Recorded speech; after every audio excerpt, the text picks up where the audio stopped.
Everyone, this is Gabe Nedwick with MPA 540, Public Personnel Management. This is my presentation on compensation for week 3 for David Powell's class.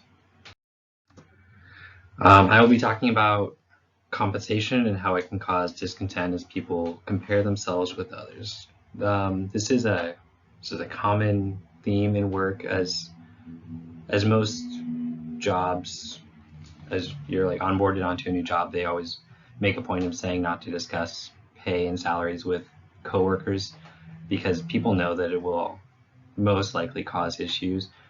If you're at the same level as somebody else, you just think that you'll be getting paid the same amount unless somebody's been there longer and things like that.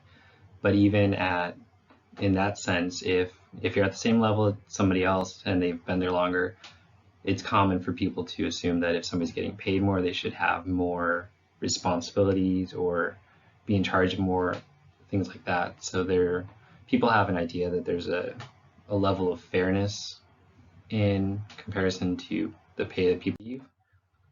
So most of my experience with pay and compensation and things like that is in the private sector. So I'll go over a couple of the theories that are in our textbook from this week. The first one is equity theory, which states that it examines the effect of the perceived fairness on satisfaction in regards to pay and compensation, which is again just how people feel that if they find out that they're not getting paid the same amount, that there should be some sort of fairness associated with that, and if there's not, then there could be some issue.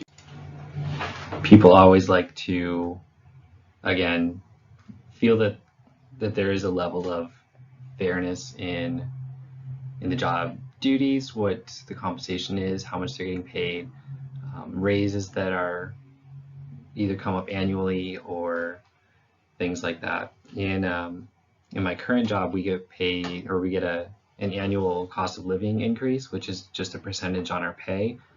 But again, as people have been there longer and they get paid more based on that level, then their percentage is more. And we've even had issues before when people find out that somebody got like an extra cent more than somebody else in their pay raise, and somebody who'd been there 2 months less than somebody else was now making more than they were.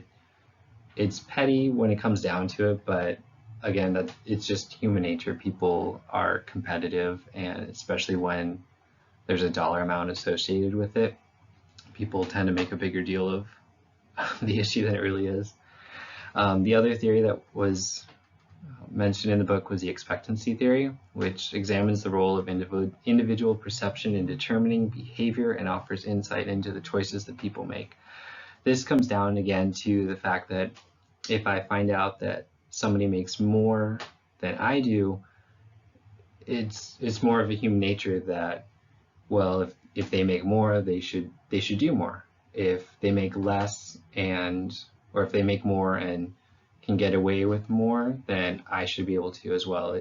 So the two are connected in the sense that there's the perceived fairness, and again, with the expectancy theory, it looks more into determining the behavior and why people act a certain way when they look into the pay and compensation.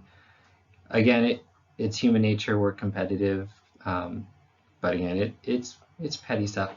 At least in my level, I haven't been in a level where there's a pay difference between thousands and thousands of dollars in a salary or anything like that. But I'm sure at all different levels of public and private sector employment, there are issues. I've never had an issue anywhere that I've been that it gets to an HR level where they're looking into things like that, but there have been plenty of times where people decide that they're not going to do the same amount of work that they would normally do just because they find out that they're not making as much as somebody else. So yeah, here's the references. Thanks for watching, everybody. Have a great week.